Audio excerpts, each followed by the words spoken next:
नमस्कार, खास कार्यक्रम देश देशांतर में आपका स्वागत है। मैं हूं आरफा खानम शेरवानी। विकास बनाम पर्यावरण की बहस एक बार फिर ताज़ा हो गई है।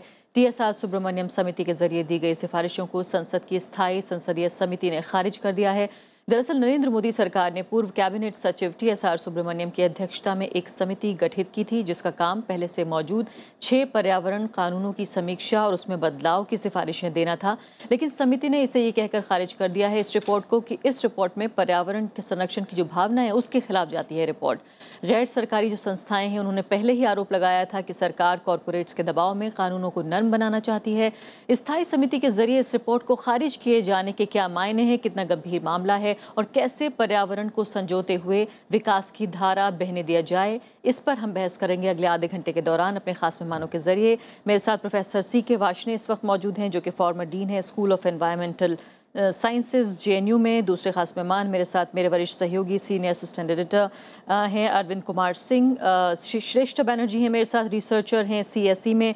और साथ ही मेरे साथ मौजूद हैं Sushmita Dev, member of parliament हैं लोकसभा से कांग्रेस पार्टी की और स्टैंडिंग कमेटी की मेंबर भी हैं, एनवायरनमेंट और फॉरेस्ट पे बनी हुई जो स्टैंडिंग कमेटी है। सभी मेहमानों का बहुत बहुत स्वागत है।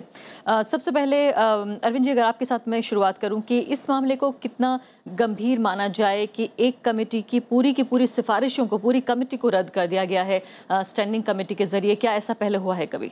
जी देखिए, ऐसा कि ये बहुत एक्सेप्शनल केस है, क्योंकि जो पार्लियामेंट्री स्टैंडिंग कमेटी है, ये जो साइंस टेक्नोलॉजी और इन्वायरमेंट फॉरेस्ट जो है, ये सबसे बड़ी कमेटी है। जो हमारी स्टैंडिंग कमेटीज़ हैं उनमें सबसे बड़ी कमेटी ये है और इसमें जो है 8 मिनिस्ट्रीज़ हैं जो कि आती हैं जो है। तो ये अगर आप देखिएगा तो ये सबसे बड़ी कमेटी है। इसने सो मोटो इस इशू को लिया, जबकि इसका विरोध होना शुरू हुआ कि जो सुब्रमण्यम कमेटी है ये अगर इसकी सिफारिशें मान ली जाती हैं तो पर्यावरण के जो हमारे हित हैं उनकी अनदेखी होगी और बहुत सारे सवाल खड़े हुए थे। तो स्टैंडिंग कमेटी ने कहा कि ये बड़ा ऐसा महत्व का विषय है जिसको ये पड़ताल करने की ज़रूरत है कि क्या वास्तव में जो है जो बातें उठा रहे हैं, जो ख़ास तौर पर जो बाकी लोग जो उठा रहे हैं, जो बातें उठा रहे हैं, वो पर्यावरणविद जो उठा रहे हैं वो सही रहेगा या नहीं। तो पर इस कमेटी ने काफ़ी बड़े पैमाने पर पड़ताल की, जिसमें 40 से ज़्यादा जो है वो काफ़ी एक्सपर्ट्स के जो ओपिनियन आए उसको पर्यावरण मंत्रालय में भेजा उन्होंने। इसके अलावा कमेटी में उन्होंने जो है बाकी लोगों को तलब किया, जो बहुत बड़े एक्सपर्ट लोग हैं, सुनीता नारायण से लेकर कई लोग थे, उनसे पूरी जानकारी लेने की कोशिश की कि ये जो कानून है, जो बदलाव हो रहे हैं वो किस हद तक हो। कई एक्सपर्ट आए उसमें। तो उन सब की एक मत से ये राय थी कि ये जो बदलाव किए जा रहे हैं ये ठीक नहीं है और ये जो जल्दबाजी में की परियोजनाएँ आपको जल्दी चाहिए, तो ये सब जो प्रक्रिया है कि प्रधानमंत्री बनाता, अगर इस तरह कोई हाई लेवल ये भी इसमें खास बात कही गई है। मैं रिपोर्ट पढ़ रही थी जो स्थायी समिति की है कि ये जो प्रक्रियाएं हैं उनके विरुद्ध जाता है कि हाई लेवल कमेटी बनाना जो है वो प्राइम मिनिस्टर बना सकते हैं, लेकिन जो इंडिविजुअल मिनिस्ट्रीज हैं वो शायद नहीं बना सकते। तो ये कैसे प्रोसीजरल कैसे वो हुआ? क्योंकि ये कमेटी के जो मेंबर्स थे, जो सीनियर जो विटनेस में जो लोग आए, उनका ये कहना था कि साहब ये इतने बड़ा नीतिगत मसले पर आप जो है मंत्रालय नहीं बल्कि प्राइम मिनिस्टर अगर कोई कमेटी बनाते जिसमें कि साइंटिफिक टेम्पर के लोग होते, उसके जानकार होते विषय के, इसमें क्या है कि बेसिकली एक जज को छोड़ करके और बाकी एक तरह से ब्यूरोक्रेट्स की कमेटी हो गई उसमें। टीएसआर सुब्रमण्यम जी बेशक जो है वो काफ़ी बड़े सीनियर ब्यूरोक्रेट रहे, कैबिनेट सेक्रेटरी रहे, लेकिन जिस विषय को लेकर ये डील कर रही कमेटी उसमें उस विषय के जो जानकार लोग होने चाहिए थे वो नहीं थे। तो उसमें भी जो कमेटी ने इस सवाल को भी उठाया तो उनका ये कहना भी बनाने के खिलाफ नहीं थी कमेटी, तो कहना आप कमेटी बनाइए, उसमें ढंग के लोग शामिल हों। तो कुल मिलाकर के ये जो सिफारिशें जो हैं अरफा जी, ये बड़ी महत्वपूर्ण है इस मामले में, क्योंकि पार्लियामेंट्री कमेटी जो हमारी स्टैंडिंग कमेटी, इसको मिनी पार्लियामेंट कहा जाता है। इसमें सारी पार्टियों के लोग शामिल हैं और इसको एक मत से पूरी की पूरी कमेटी ने, किसी का जो असहमत की टिप्पणी नहीं थी, सबने स्वीकार किया। चलिए सुष्मिता देव से बात कर लेते हैं, वो भी इस स्टैंडिंग कमेटी का एक हिस्सा रही हैं जिसने कि इन पूरी की पूरी सिफारिशों को खारिज कर दिया है। सुष्मिता देव, ये बताइए, आपकी खुद एक जाने माने फॉर्मर ब्यूरोक्रेट हैं टीएसआर सुब्रमण्यम। हम जानते हैं कि कई तरह की उनको इतना बड़ा मैंडेट मिला कि सरकार ने उन्हें कहा, मंत्रालय ने उन्हें कहा कि आप ये जो 6 हमारे नियम हैं, कानून बने हुए हैं, 1986 तक के कानून हैं, 1927 से लेकर 86 तक के, इनकी जो है एक बार फिर से समीक्षा की जाए। क्या आपको इसमें मेन ऑब्जेक्शंस क्या नजर आए, आपको आपत्तियां क्या नजर आई? देखिए, जो टेक्निकल बातें हैं उनको छोड़कर अगर हम इस रिपोर्ट को देखें तो ये रिपोर्ट मेरे हिसाब से पहले तो पर्यावरण के पक्ष में कहती है, पहले 10-15 पेज, उसके बाद उनके जो रिकमेंडेशंस है वो पर्यावरण के प्रोटेक्शन के पक्ष में नहीं है मेरे हिसाब से।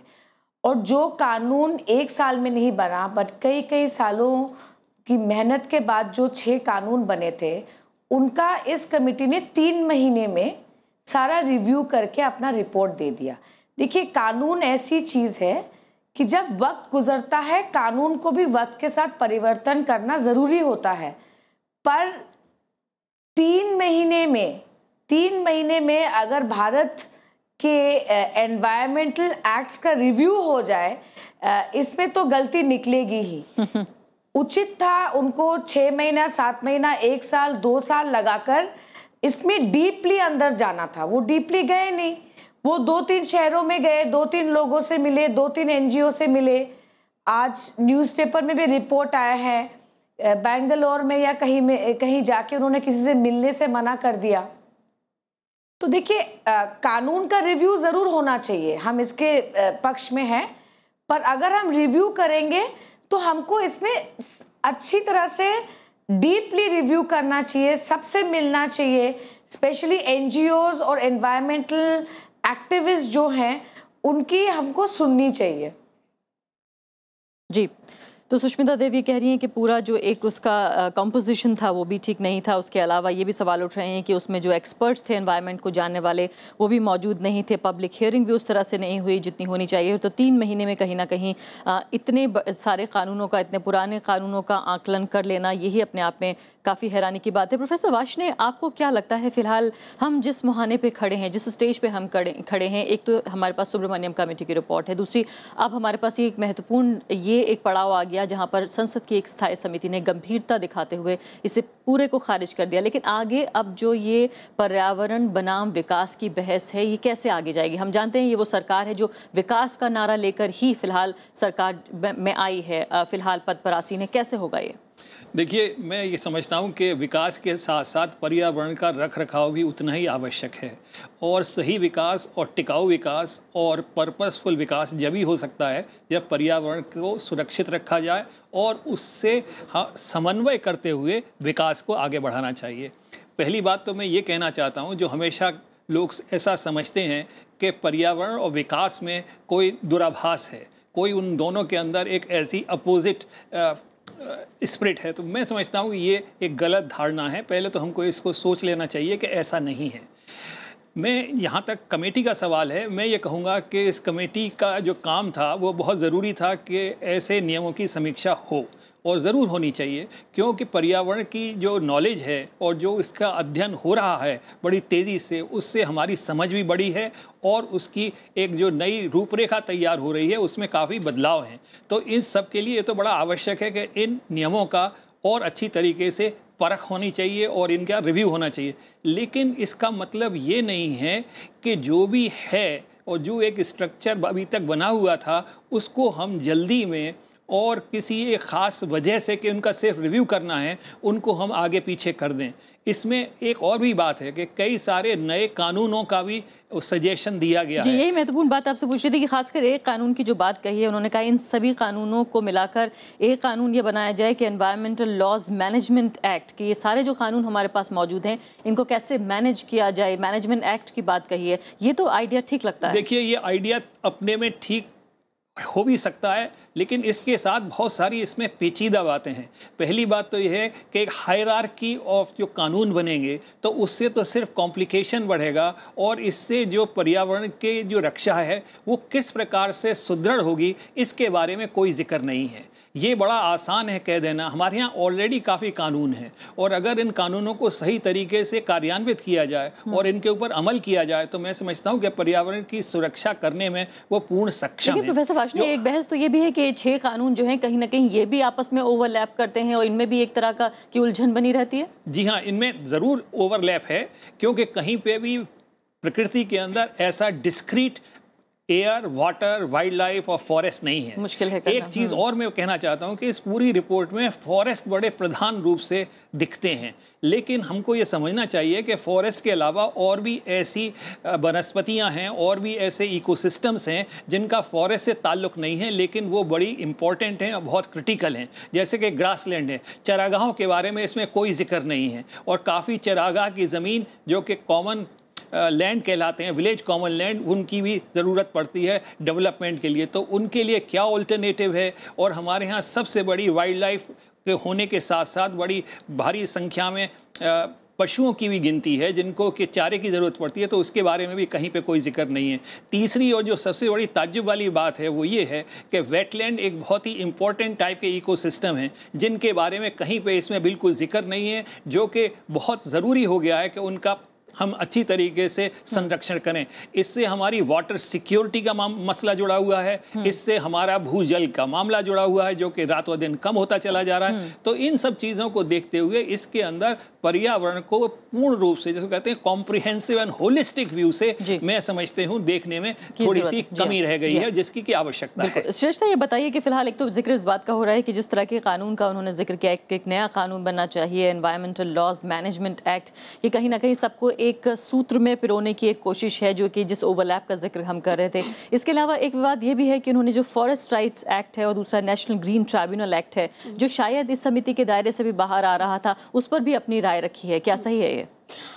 दो तीन बात। पहले तो मैं एक बात कहना चाहूँगी कि ये जो नए एक्ट के बारे में जिक्र किया है कि we need a new act to bring together जो भी और भी कानून है उनको इकट्ठा लाने के लिए। And but the new law जो इन्होंने बात की है, इट्स मोर अबाउट क्लियरेंसेज। उनके अंदर ये दो तरह की चीज़ें लाना चाहते हैं। एक तो अथॉरिटीज़ लाना चाहते हैं, जो नेशनल एनवायरनमेंट प्रोटेक्शन एजेंसी और स्टेट लेवल पे भी। तो हम लोग जब देख रहे थे तो इसके ये इंस्टीट्यूशंस अगर लाया भी जाए, it is already there under the environment protection act. Environment protection act जो अपने सबसे बड़ा लेजिस्लेशन है, द अम्ब्रेला लेजिस्लेशन, उसके अंदर इसका प्रोविजन अभी भी है, हाँ पहले से भी है। तो इनके लिए एक नया लाने की ज़रूरत ही नहीं है to begin with. Second thing is जो ग्रीन ट्राइब्यूनल वगैरह की इन्होंने बात की है, it is not required, we do not need to begin with. And इनका जो इनको 6 लॉ देखने की बात की थी, उसमें ये नहीं पड़ता। So they clearly had overstepped in this respect. And the thing is also, and the argument is also बहुत फ्लॉड है, क्योंकि अपने पास इतने सारे कोर्ट्स है already. So what, we do not need more courts. हमको जो इम्प्रूवमेंट करना है वो अपने एडमिनिस्ट्रेशन में है। You do not need to create court after court after court, that is the problem. So what environmental protection आज जो हो गया है, it has become a litigation issue. You take things to court, court एक order देते हैं और उस पर चर्चा होती है। But what we need is administrative improvement. So clearly this is not required and this was not a part of the jurisdiction anyway. जी, लेकिन इसके अलावा जो बाकी सिफारिशें हैं सुब्रमण्यम कमेटी की, उसको आप किस तरह से देखती हैं? क्या वाकई सिरे से खारिज कर देना सारी सिफारिशों को ये सही था स्थायी कमेटी के लिए? हम लोग जब when we looked at CAC in this report, हम लोग जब देख रहे थे, and I will absolutely agree with Sushmita what she was saying, कि आप जब रिपोर्ट के शुरू करेंगे तो इट लुक्स डिफरेंट। उनका ऑब्जर्वेशन कुछ बारे में बहुत सही था, but when it went to recommendation, अचानक से it changed, it became very simplified. The biggest problem that we had, so we took a, हमारा दो तरह के, we supported certain things and we strongly criticized कुछ सपोर्ट क्या किया आपने? हाँ, तो हमने जो सपोर्ट किया था ये Subramanian committee, what we thought was right was that they are talking about streamlining, which we really agree with, क्योंकि हमारे पास बहुत सा लॉज है, बहुत से इंस्टीट्यूशंस है, बहुत से ऑथोरिटीज है, but the problem is environment is not improving. हम लोग अगर पर्यावरण की तरफ आज देखेंगे तो we have huge air pollution, we have huge water pollution, we huge problem, और फॉरेस्ट इज गेटिंग अफेक्टेड, सब कुछ हो रहा है। तो इतने लॉज इंस्टीट्यूशंस होने के बावजूद भी एनवायरनमेंट कुछ इम्प्रूवमेंट नहीं हो रहा है। So we really think that it, और तरीका क्या सुझाया उन्होंने इसके लिए? So what, but the thing, तो इन्होंने बताया कि स्ट्रीमलाइन करना है इनको, तो they are talking about a single window clearance mechanism, ये बताया है। So but what we agree is, हमने एग्री किया था कि हाँ streamlining is important, but we do not agree with the way they suggested the streamlining. जिस तरीके से उन्होंने बताया कि स्ट्रीमलाइनिंग करना है, उनका जो तरीका है वो is not streamlining by dilution. जैसे कि उन्होंने कहा है what we do not support is public hearing का। पब्लिक हियरिंग के बारे में उन्होंने इतना रिस्ट्रिक्शन डाला है उस रिपोर्ट में, विच इज एसेंशियल है डाइल्यूशन। सो बेसिकली ऐसे ही हमारे देश में public hearing is very weak. वो बस एक होने की बात होती है। हम गए भी, we saw many times, it's just होने की बात, लोग आते हैं उसके सुना नहीं जाता, it's a lot of restriction, so you do not restrict it. लेकिन श्रेष्ठा, कभी कभी पब्लिक हियरिंग को लेकर चूंकि और भी ओपिनियंस आते रहे हैं कि कभी कभी इससे जो प्रक्रिया है वो इतनी ज्यादा डिले हो जाती है, इतनी खिंच जाती है, और पब्लिक में भी आइडेंटिफाई करना मुश्किल होता है कि आखिर कौन जो है प्रतिनिधि है सही, कौन सही रिप्रेजेंट करता है। आपको लगता है ये जटिलताएं, ये कॉम्प्लेक्सिटीज भी शामिल हैं? देखिए, जो क्लियरेंस के बारे में चर्चा होती है, ये इट्स अ डिलेड प्रोसेस, वो इतना पब्लिक हियरिंग की वजह से नहीं है, it's because of the paper work. आप जो प्रोसेस देखेंगे वो ब्यूरोक्रेसी के अंदर इतने बार आगे पीछे होता रहता है। It's not the public hearing. Public hearing इतने टाइम लगता भी नहीं है। दे गिव अ नोटिस, अपने जो लॉ है उसके अंदर क्लियरली लिखा हुआ है कि कितने दिनों के अंदर वो नोटिस के पब्लिक हियरिंग होना चाहिए, कितने दिन अंदर रिपोर्ट देना चाहिए, सब है।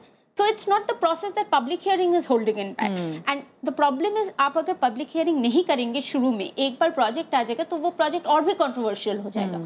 So people will not understand what is happening. और जाहिर है आम लोगों से जुड़ी बात है तो आम लोगों तक पहुंचना भी जरूरी है। जी हाँ, सुष्मिता देव, ये बताइए, चलिए रिपोर्ट तो ये खारिज हो गई सुब्रमण्यम कमेटी की, अब बात आगे बढ़नी चाहिए। अब आपकी जो सिफारिशें हैं इसमें, इस रिपोर्ट के अलावा वो क्या कहती हैं, आखिर तरीका क्या होना चाहिए आगे? इस बात से तो इनकार नहीं किया जा सकता कि भारत में जो एनवायरमेंटल गवर्नेंस है उसको लेकर कई तरह के सवाल हैं कि आखिर किस तरह से हम आगे बढ़ना चाहते हैं। सवाल बहुत ज़्यादा हैं, जवाब बहुत कम है एनवायरमेंटल गवर्नेंस को लेकर। देखिए, अगर हमने एनवायरमेंटल लॉज की रिव्यू करानी है तो उसका एम्फेसिस होना चाहिए कि अगर इंडस्ट्री में बढ़ावा होगा तो एनवायरनमेंट को हम किस तरह प्रोटेक्ट करें। देखिए, आज जो एक्सपर्ट्स हमारे स्टैंडिंग कमेटी में आए और उन्होंने अपना मत रखा हमारे सामने, जैसे आप कॉम्पनसेटरी एफॉरेस्टेशन के बारे में वो कह रहे हैं वह काफ़ी नहीं है, there should be ecological restoration. So पहले हमको ये बात समझनी पड़ेगी सरकार को भी, और अगर भविष्य में कोई और कमेटी हो, कि ये इस कानून के पीछे जो ऑब्जेक्टिव है वो एनवायरनमेंट को बचाना है, कि इस देश में इंडस्ट्री भी होगा, डेवलपमेंट भी होने चाहिए, पर इस प्रतिक्रिया में हमको एनवायरनमेंट कैसे हम प्रोटेक्ट करें, तो emphasis has to be different. देखिए, वो कह रहे हैं जहां 70% एंड अबव है उसको हम डीप फॉरेस्ट मानेंगे, तो पूरे भारतवर्ष में सिर्फ 4% फॉरेस्ट एरिया डीप फॉरेस्ट में आएगा। तो क्या ये सही है? क्या ये सही है? तो अभी इस कमेटी ने इन मुद्दों को सामने रखते हुए इस कमेटी की रिपोर्ट को ये रेकमेंड किया है कि इसको अभी लागू ना किया जाए। तो मेरा सरकार से यही मेरे पास रिक्वेस्ट रहेगी कि आप जरूर रिव्यू कीजिए, जरूर रिव्यू कीजिए, डेवलपमेंट के पक्ष में कीजिए, एनवायरनमेंट के पक्ष में कीजिए, पर इसको आप ज्यादा वक्त दीजिए। आप एनवायरमेंटल एरिया में जिनकी एक्सपर्टीज है उनको लाइए एंड एक्टिविस्ट को लाइए। और ऐसा नहीं होना चाहिए कि आप कॉरपोरेट को बोल रहे हैं utmost faith, good faith corporates के लिए आप यूज कर रहे हैं, पर ग्राम सभा से आपको आपत्ति है। लेकिन सुष्मिता, जिस तरह की बातें लगातार उठ रही हैं, जैसे कि पर्यावरण और विकास जो हैं एक दूसरे के विरोधी हैं, या तो पर्यावरण को बचाया जा सकता है या विकास किया जा सकता है। जो स्थायी समिति की रिपोर्ट है, खासकर जो रिकमेंडेशंस हैं, क्या उसमें एक रास्ता अपनाने की कोई बात कही गई है? क्या आपने इस बात पर ध्यान दिया है कि जो प्रोजेक्ट अप्रूवल प्रोसीजर है वो जितना मुश्किल भारत में बन गया है, कहा यह भी जा रहा है कि जो प्रोसीजरल डिलेज हैं उन्हें कहीं ना कहीं पर्यावरण के नाम पर उन्हें डिलेज ज्यादा किया जा रहा है, जबकि मुश्किल उतनी नहीं है, यानी कि बहाना ज्यादा है प्रोसीजर का, बजाय इसके कि वाकई कंसर्न हो, वाकई चिंता हो। देखिए, हर चीज में बैलेंस होना चाहिए। आज आपने नेशनल वाइल्ड लाइफ बोर्ड बनाया है, पर अब बहुत कुछ बोलना पड़ेगा। आज नेशनल वाइल्ड लाइफ बोर्ड की जो कॉम्पोजिशन है, क्या वो सही है? आपने 140 क्लियरेंसेस दे दिए तो सुप्रीम कोर्ट ने उसको रोक दिया, तो उससे देश का लाभ हुआ कि और डिले हो गया। तो देखिए, उद्देश्य ये होना चाहिए सरकार का कि आप कंसेंसस में करिए सब कुछ। You should consult people who are environmentalists, activists, scientists, industrialists and legislators। सबको लेके अगर आप कानून बनाएंगे फिर ये बार बार कोर्ट में नहीं चैलेंज होगा। बिल्कुल सही बात है। प्रोफेसर वार्ष्णेय, ये बताइए कि जिस तरह से बात हो रही है, जो प्रोजेक्ट अप्रूवल है जिसको लेकर लगातार कॉर्पोरेट की तरफ से दबाव भी आ रहा है और कुछ चिंताएं उनकी जायज़ भी हैं कि इन कानूनों की आड़ लेकर कहीं ना कहीं जो अधिकारी हैं जिन पर इस बात का जिम्मा है कि वो कानून को लागू करें, कभी कॉर्पोरेट को परेशान करते नजर आते हैं तो कभी आदिवासियों को परेशान करते नजर आते हैं। छोटे छोटे कानूनों का बहाना लेकर किस तरह से लोगों को जेल में डाल दिया जाता है, सालों साल जो है प्रोजेक्ट अटके रहते हैं। क्या आपको लगता है कि वाकई इनको स्ट्रीमलाइन, जो एक बड़ा शब्द है, वो किए जाने की ज़रूरत है? अगर सुब्रमण्यम कमेटी की रिपोर्ट ना भी माने तो होना क्या चाहिए, कैसे स्ट्रीमलाइन होगा? देखिए, इसमें सबसे पहली बात तो यह है कि हमको जिन कानून की आवश्यकता है वो ऐसे होने चाहिए जिससे कि पर्यावरण अपने में सुरक्षित रहे और उसके साथ साथ विकास का रास्ता भी वो साफ तरीके से दिखाएं, ताकि एक दूसरे में टकराव के बजाय एक ऐसा जिसको कहते हैं हार्मोनाइजेशन होना चाहिए कि पर्यावरण भी सुरक्षित रहे और विकास भी रहे, और ये संभव हो सकता है। इसके लिए हमें विकास की पूर्ण रूप से सुरक्षा भी रखनी है। मैं आपको एक सिंपल बात बताता हूँ। इसमें कैंपा की बात की गई है और उसमें कहा गया है कि कैंपा में ये होना चाहिए, वो होना चाहिए। ये प्रोविज़न ऑलरेडी पहले से थे। अब सवाल ये उठता है कैंपा के लिए वो ज़मीन कहाँ है? और अभी आप देखिए, जितना पिछला कैंपा है उसमें इतने पैसे हमारे पास इकट्ठे हैं लेकिन आज तक हुआ नहीं। तो compensatory afforestation if get delayed for year, 2 year और for a decade, it really loses all its purpose. और जैसा कि मैंने कहा पहले कि सिर्फ फॉरेस्ट की बात ही हिंदुस्तान में नहीं है, ताल तलैया, नदी, इन सब की समस्या है जिसके बारे में सुब्रमण्यम कमेटी के अंदर कोई खास तौर से सही तरीके से किसी चीज़ की पेशकश नहीं की गई है।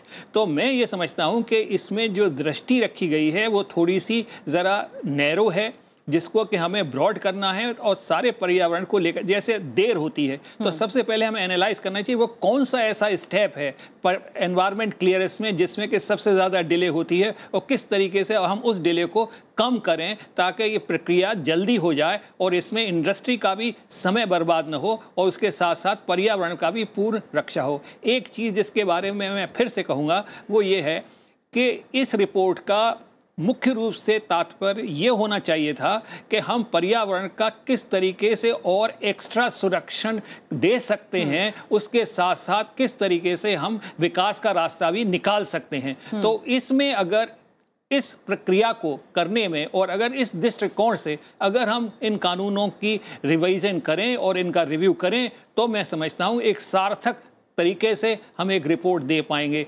इसके साथ साथ जो आम जनता है उसको हमें साथ लेना है, क्योंकि उनका भी जो हित है और उनके भी जो आकांक्षा हैं उन सब का भी रक्षा करना और उनका देखना भी एक आवश्यक बात है। तो पब्लिक हियरिंग और जो लोग स्थानीय हैं उनको उस जगह के बारे में जितना अधिक ज्ञान होता है वो और लोगों को उतना होना कठिन है। तो इसलिए उनके मत को लेना, उनके मत के ऊपर गहराई से सोचना एक बहुत आवश्यक है। जहाँ तक सब कुछ एक एफिशिएंट तरीके से किया जाए। और इसके लिए समय की आवश्यकता है और इसके लिए 1-2 एक्सपर्ट की जरूरत नहीं। इसके कई तरह के पर्यावरण वायु से भी संबंधित है और पृथ्वी और जल से भी संबंधित है और वन्य जीवन से भी संबंधित है और वनस्पति से भी संबंधित है। तो इसमें हमको मल्टी डिसिप्लिनरी टीम के साथ में आगे चलना चाहिए जो कि एक साइंटिफिक और एक क्रिटिकल एनालिसिस प्रेजेंट कर सके। आप ठीक कह रहे हैं प्रोफेसर वार्ष्णेय कि मल्टी डिसिप्लिनरी होना चाहिए, लेकिन अरविंद जी इसको लेकर एक और चिंता जो है वो ये है कि जो मल्टीप्लिसिटी ऑफ इंस्टीट्यूशंस है, मल्टीप्लिसिटी ऑफ लॉज है कि कई तरह की जो है संस्थाएं हैं, कई तरह के कानून हैं, उससे मामला ज़्यादा जटिल होता है। तो स्ट्रीमलाइनिंग की बात तो हो रही है लेकिन सुब्रमण्यम कमेटी ने स्ट्रीमलाइनिंग का जिक्र किया है, तरीका वो ना अपनाया जाए। हम जानते हैं कि बड़ी बड़ी कंपनियां दुनिया से भी आई हैं जो वापस चली गई हैं, पॉस्को से लेकर और भी कई कंपनियां इसका एग्जाम्पल है जिसमें एनवायरनमेंट तक बात भी नहीं पहुंची, बल्कि जो प्रक्रिया है वो इतनी डिले, इतनी लंबित होती है कि वो फ्रस्ट्रेटेड होकर चली जाती हैं। आपको लगता है कि चाहे स्थायी कमेटी कुछ भी कह रही हो, एक सोल्यूशन भी इसका होना चाहिए, चाहे फर्दर किसी और कमेटी को दे दिया जाए? नहीं, ये आपकी बात सही है अरफा जी, लेकिन जो कमेटी है, स्टैंडिंग कमेटी, उसका ये नहीं कहना है कि आप बिल्कुल परियोजनाएं जो है वो धीमी गति से चले। उसका जो सबसे ज़्यादा जो मैं देख रहा हूँ जो थ्रस्ट ये है कि आपको अगर कमेटी बनानी है, आपको कुछ सुधार करने हैं या प्रक्रियागत जो देरियाँ हो रही हैं, ये ज़्यादातर राज्य सरकारें, खासतौर पर पहाड़ी राज्य जो है बहुत दिनों से भारत सरकार से दबाव डालते रहे हैं कि उनके यहाँ जो फॉरेस्ट क्लियरेंसेज हैं छोटे छोटे, एक स्कूल बनना है उसके फॉरेस्ट क्लियरेंसेज के लिए इन्वायरमेंट फॉरेस्ट मिनिस्ट्री 4-4, 5-5 साल लगा देता है। और नौकरशाही की अपनी अलग वो है, एक चिट्ठी जाती है आजकल जो है सिर्फ मोबाइल से अगर भेजना हो मैसेज कर दीजिए कि आप और कुछ जानकारी भेज दीजिए, उसकी जगह चिट्ठी जो जिस तरीके से इनका तरीका है उसको बदलने की ज़रूरत है।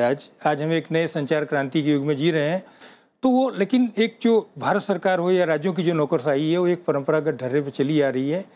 वो उसमें आदमी जाएंगे, कुछ लोग पर्यटन के लिए जाएंगे उन जगहों पर, तो ये सारी चीज़ों को देखते हुए जैसे रेलवे ने एक बनाया कि फाइल ट्रैकिंग सिस्टम की, आरफा खानम शेरवानी के टेबल पर जो फाइल है वो कितने देर रही, तो वो फाइल ट्रैकिंग के सिस्टम से लेकर के पता चल जाएगा कि एक ऑफिसर ने कितने दिन तक फाइल दबाई हुई। बिल्कुल। लेकिन जो कमेटी की जो मूल चिंता ये है कि ऐसा कुछ नहीं करने की ज़रूरत है जिसमें जो है जो हमारा पर्यावरण है उससे जुड़े जो कानून जो बरसों की मेहनत के बाद लेजिस्लेटर ने बनाए हैं वो उसको बदल करके कुछ कॉरपोरेट्स के लिए, या जो कमेटी ने जो देखा, जो लोगों ने कहा भी उसको जो बातें आई हैं कि ऐसा कुछ ना हो कि हमारा जो पर्यावरण है, क्योंकि हमारे जो कानून भी बने अगर आप देखिए तो ये सारे कानून तब बने जो दुनिया में बन चुके हैं। बिल्कुल। आखिरी कुछ सेकंड मेरे पास मौजूद है। शिष्टा, ये बताइए कि फिलहाल वाकई जिस तरह का आरोप लगाया जा रहा है कि सरकार जो है कॉरपोरेट्स के दबाव में इसको नर्म करने की कोशिश कर रही है, क्या वाकई जल्दबाजी में तैयार की गई ये रिपोर्ट उसी तरफ इशारा करती है?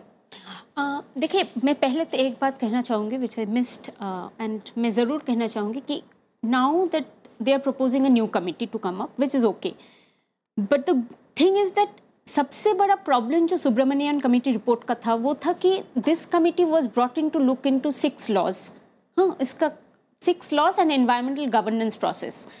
बट आज हम अपने देश में environmental governance has become equal to environment clearance. हम सारे टाइम क्लियरेंस के बात करते हैं, क्लियरेंस कैसे देना चाहिए, कैसे देना नहीं चाहिए, क्या होना चाहिए, क्या नहीं होना चाहिए, बहस की धुरी ही बदल गई है। हाँ, तो environmental governance is not environmental clearance.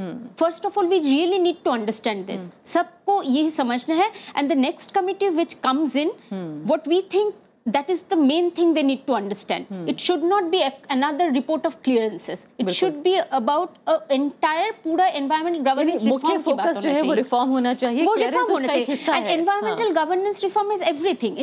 It is environmental clearance, it is institution, it is all laws. तो ये बहुत डिटेल में देखना है। It's not about clearance. फिलहाल बिल्कुल समय समाप्त हो गया। बहुत मेहमानों का सभी का शुक्रिया। तो फिलहाल इस कमेटी की जो रिपोर्ट है वो तो खारिज हो चुकी है। उम्मीद ये की जा सकती है कि फिलहाल जिस दिशा में बहस आगे बढ़ रही है उसमें जिस तरह से शिक्षा ने कहा कि सिर्फ क्लियरेंस यानी कि सिर्फ आगे बढ़ जाना ही एक महत्वपूर्ण बात ना हो, बल्कि जो मुख्य ऑब्जेक्टिव है वो एनवायरनमेंट को बचाना हो, लेकिन उसके साथ ही विकास की जो धारा है वो भी न रुके। इसी के साथ अभी के लिए इतना ही। नमस्कार।